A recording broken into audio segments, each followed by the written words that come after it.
dein Ernst?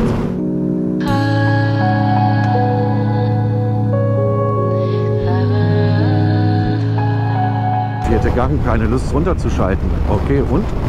Ja, Freunde, ich habe 221 Newtonmeter. Was wollt ihr denn?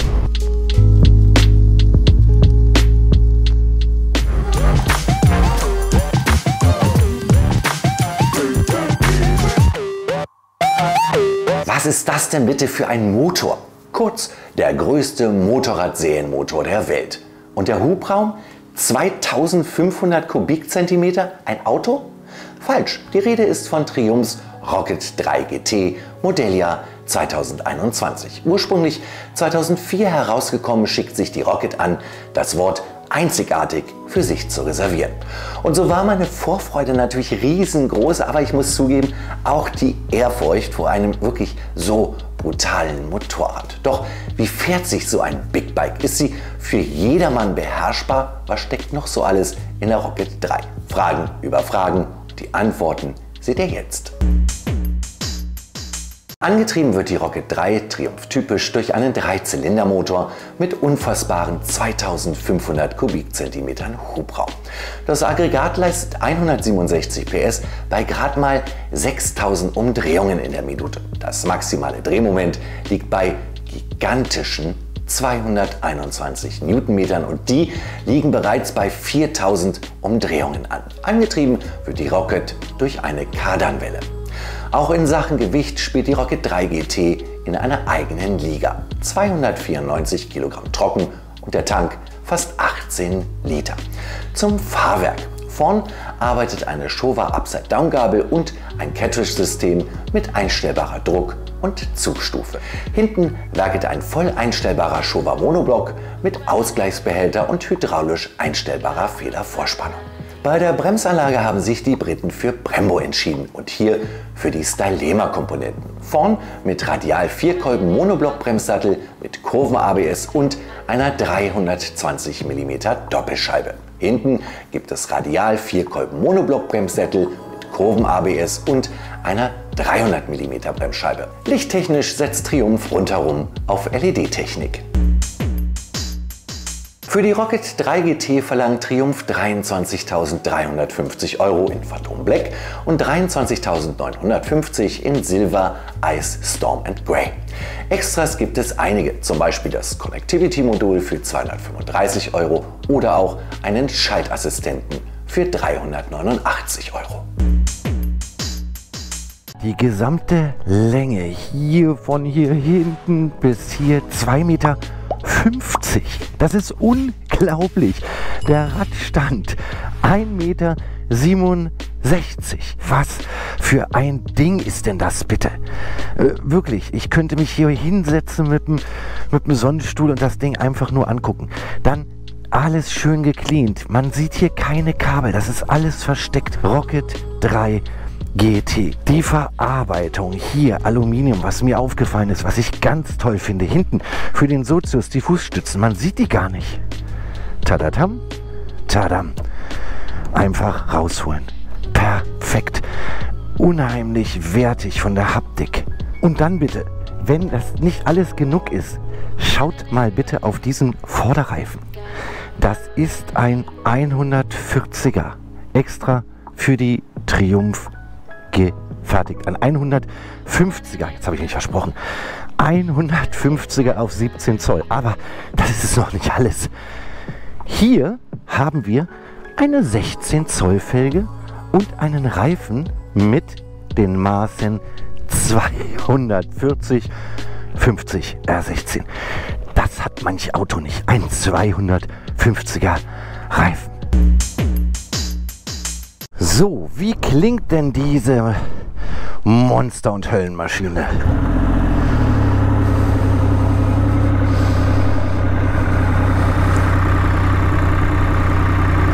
Ganz, ganz böse klingt die. Bitter, bitter, böse.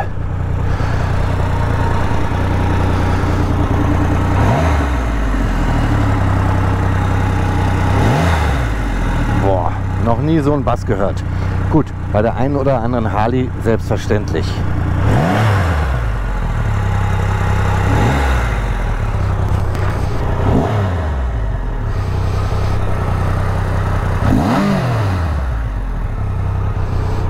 nenne ich Klang.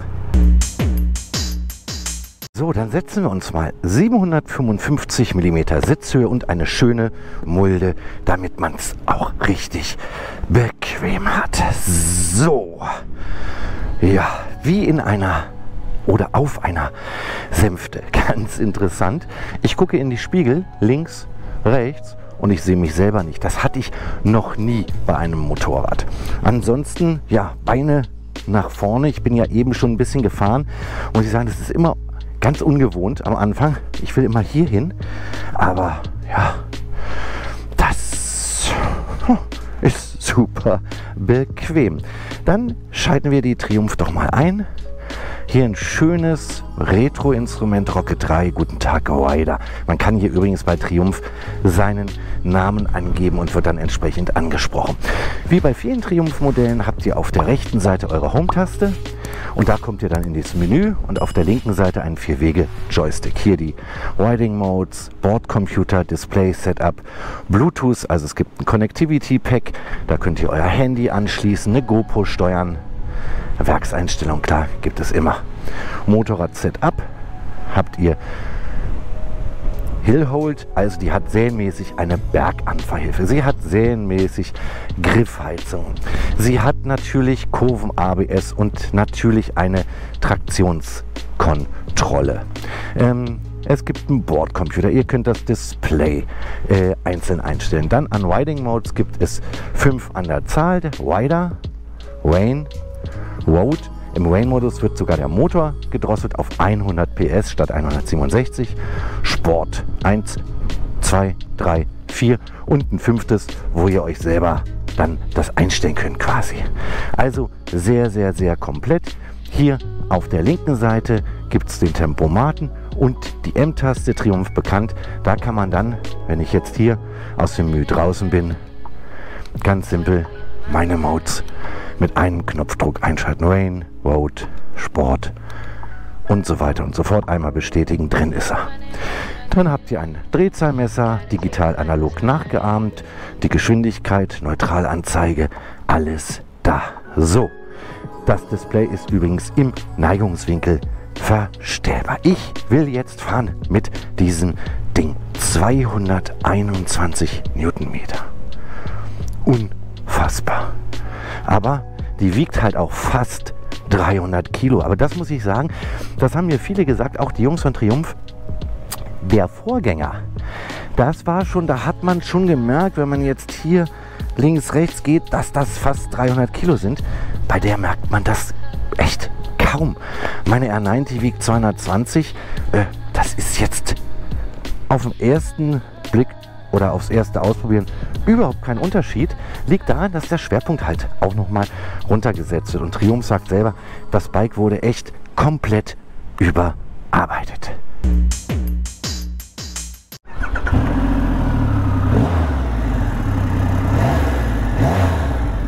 Hammer. Ungewohnt, total ungewohnt.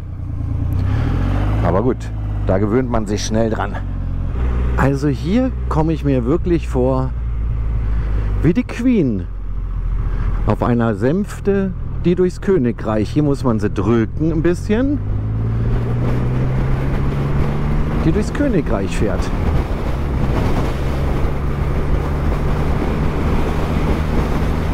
Ist das bequem. Holla die Waldfee.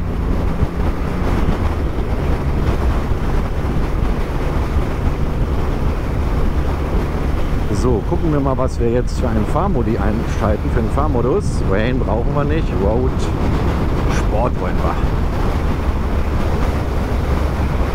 Und wir müssen immer einmal bestätigen mit dem Joystick und dann die Drossel schließen. Also das Windschild ist jetzt nicht die Sensation, aber es bringt was. Also zumindest jetzt so dieser harte ins Gesicht Knallwind ist nicht vorhanden. Wow! Nicht dein Ernst!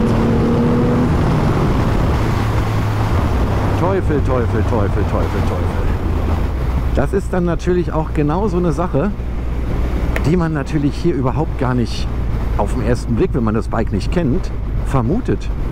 dass die so brachial abgeht und das schon ab 4000 Umdrehungen, dann ab 6000 Umdrehungen, also 221 Newtonmeter sind halt mehr als eine Ansage.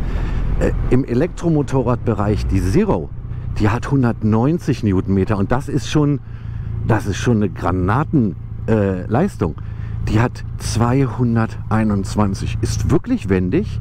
Also wir müssen echt überlegen, wir reden hier vom fast 300 Kilo Motorrad.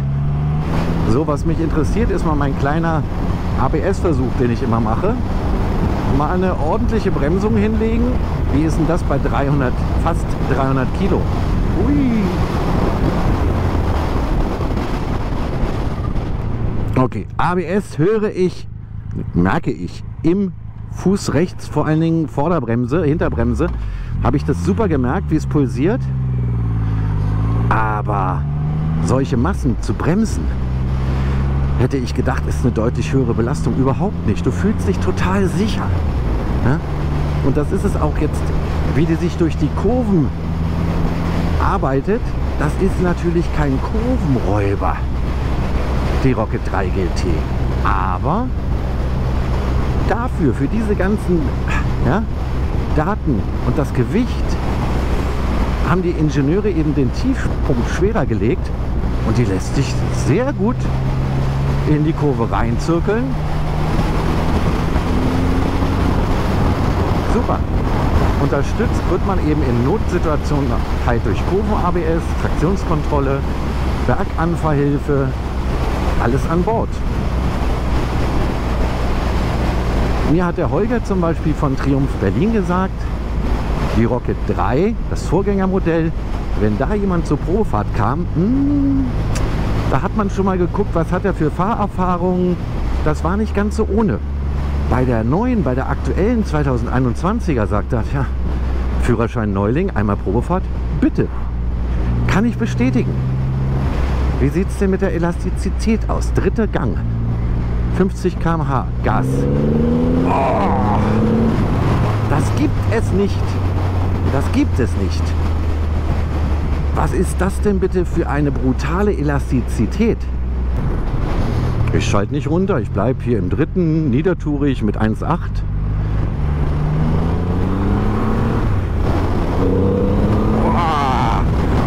Ja, was sagt man dazu?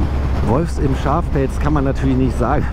Das Ding sieht mit diesem Hammer 3-Zylindermotor natürlich schon brachial aus. Aber Überraschung, was die Fahrleistung angeht, wenn man die Werte nicht kennen würde, man würde halt nicht glauben, dass so ein, nicht negativ gemeint, aber so ein Eisenschwein solche Fahrwerte hat. Und ihr merkt es wahrscheinlich, das macht mir richtig Spaß. Das macht richtig Spaß. Vierter Gang, keine Lust runterzuschalten. Okay, und?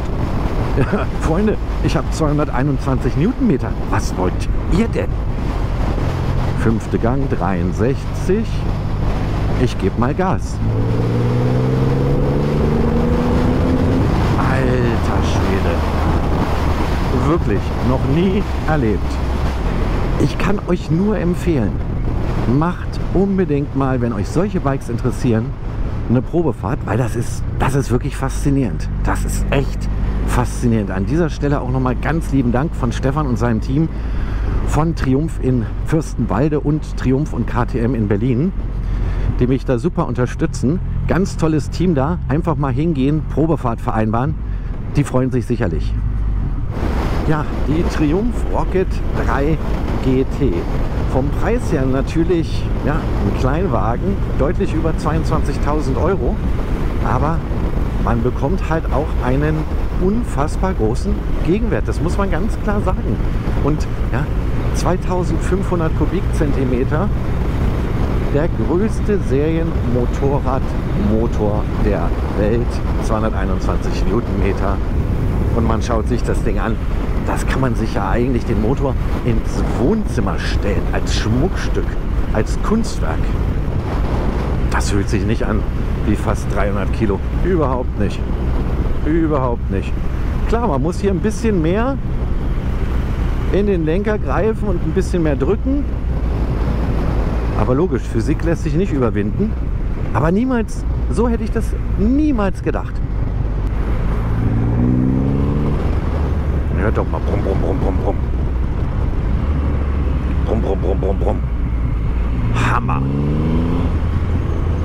Und wir reden hier von einem Euro 5 Motorrad.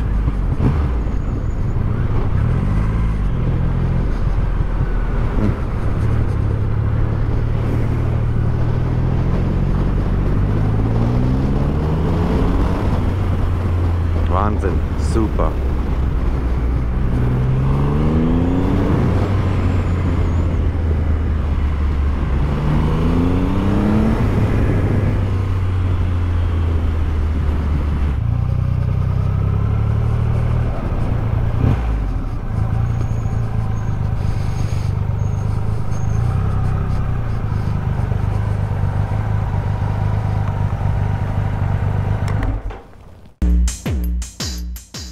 Irgendwie sprengt die Rocket 3 alle Dimensionen. Ein Superlativ jagt den nächsten und so manch einer stellt sich die Frage, warum baut man ein solches Motorrad?